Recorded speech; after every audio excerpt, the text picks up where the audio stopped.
Golden State Warriors advanced to the Western Conference Finals. Series had a whole lot of everything.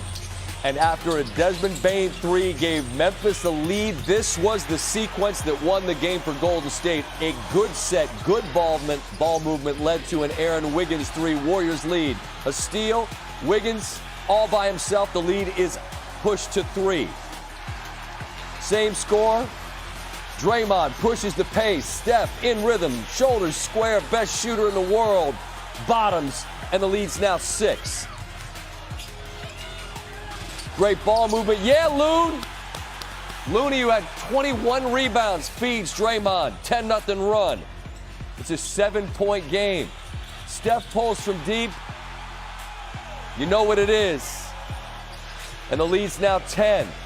This was a wild sequence with a couple of rebounds. There's another one for Looney. Klay, you don't need the shot. Oh, yes, I do. And they're going wild in San Francisco. That building was on fire. The lead's now 13. Steph. Eye hole.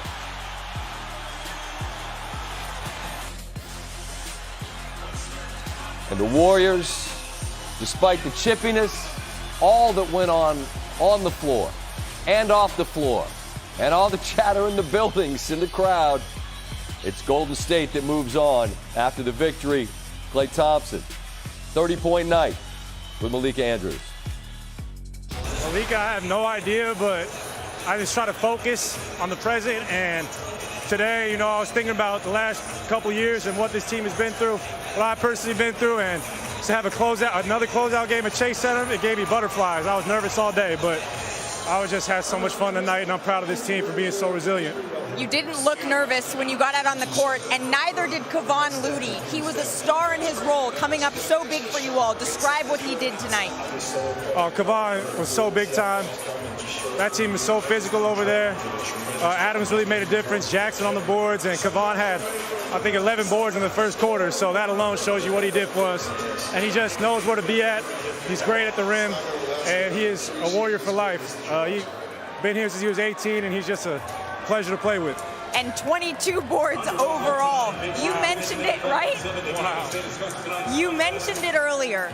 You have been through an ordeal these past 2 years, Klay, and now you are going back to the Western Conference Finals. What does that mean to you? Oh, man, I know that became routine in the 2010s for the Dubs, but that's a special opportunity. We do not take that lightly. We're going to kick our feet up the next couple days, watch this Suns Mavs Game 7, get the popcorn ready.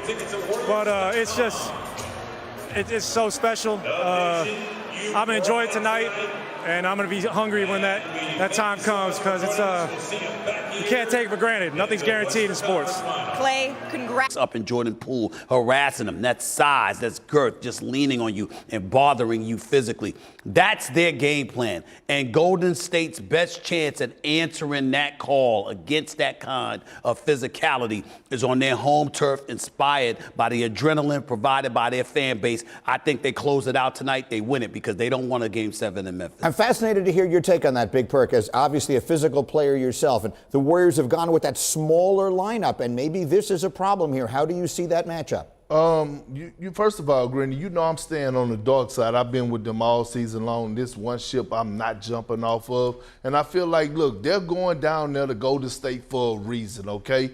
And it was never nothing about their physicality. That's always been there. All of a sudden now, what you saw in Game 5, what you saw the Memphis Grizzlies, all of a sudden they got more discipline.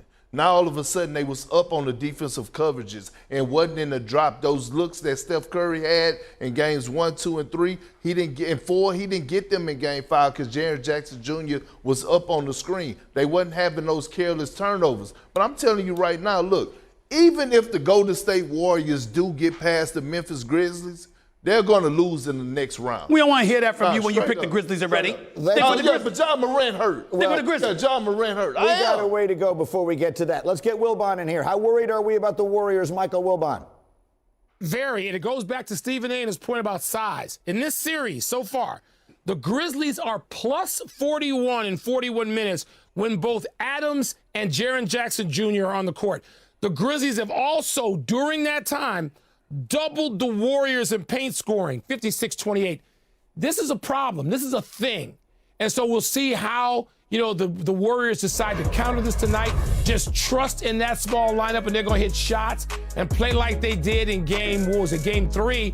Or whether Memphis and that size advantage is a very real thing that travels, and they can impose that on the road in San Francisco. Here you go. Every time you say something about the Wilbon, let me get this straight. You literally gonna sit here, and I know you're not this person, but you literally gonna sit here like some analytics geek and bring up those stats when they were up by 55 in the third quarter of the last game. I mean, one game could have provided those statistics. I'm picking Golden State to win this game, but I'm saying that size matters. We've heard that. I'm just saying the stats just went out with one game. All right, we got Celtics Bucks Yeah, getting ready to go. he get when you talk about the Golden State Warriors. We are fired up. Imagine what it's going to be like in the arena. We're getting set to take you to Milwaukee in just a few moments. Speaks like he's on a Sunday jog in the park to get back on a big man, on Bam, going down the court the other way with his turnover for a layup. I don't understand that. What is it that Harden, he talks his way out of Houston. He talks his way out of Brooklyn. He gets allegedly to a place we thought he wanted to be. And then last night in an elimination game, that's the performance we get? So, no, I don't know how close Brooklyn is. I don't know how close Philly is to being a serious contender. Because right now they're behind a string of teams in the East. And if all they do is hand him a pile of money and expect him to respond differently, they're going to be further down in that stack in the East. Well, one thing I appreciate is Joel Embiid being open and honest. But James Harden has to get right before he get left, and that's just period point blank. When you look at Joel Embiid, he's zero tolerance as far as putting in the work, working on his skills. And James, he's the complete opposite. So at the end of the day, Joel Embiid has no problem with one, calling a person out, two, moving on from a person. We saw what he did with Ben Simmons. Can we be honest and completely forthcoming about all of this? Daryl Morey had no choice but to keep Doc Rivers after that performance from James Harden last night. Can we sit back and imagine for 1 second if Daryl Morey and the 76ers had elected to go in a different direction from Doc Rivers after that performance from James Harden, knowing that ain't on the coach, when you attempt 2 shots in an entire second half for 22 minutes and 52 seconds? The man had no choice. And Woj, nobody's challenging the great Wojnarowski's report. We know he's right on the money with it. But I can assure you there was a time when Doc Rivers was concerned as to whether or not he would be brought back. When you going into a post-game conference and the media is asking you these questions for months and months, and they're bringing in Mike D'Antoni's name, and they're bringing up James Harden's name, and they're bringing up Daryl Morey and the triumvirate, the trifecta that they are. There was a lot of people very close to Doc Rivers and Doc Rivers himself that was relatively concerned about what was going to happen to him if things went awry. So the fact that James Harden came out and played the way he played in Game 6, an absolutely awful performance. Not to say that that's the reason that Doc Rivers is there. I'm saying that if you had made a different move, if you had removed Doc Rivers, imagine how the Sixers would be looking, and imagine what we would be saying about them right now, considering the way James Harden played. Harden's performance almost felt like he was sending a message. At this point, we don't know what that message was. And as Woj said, this still has a lot of playing out to do. In the meantime, we got a lot of playing to do tonight. Giannis has been on fire. 116 points in the last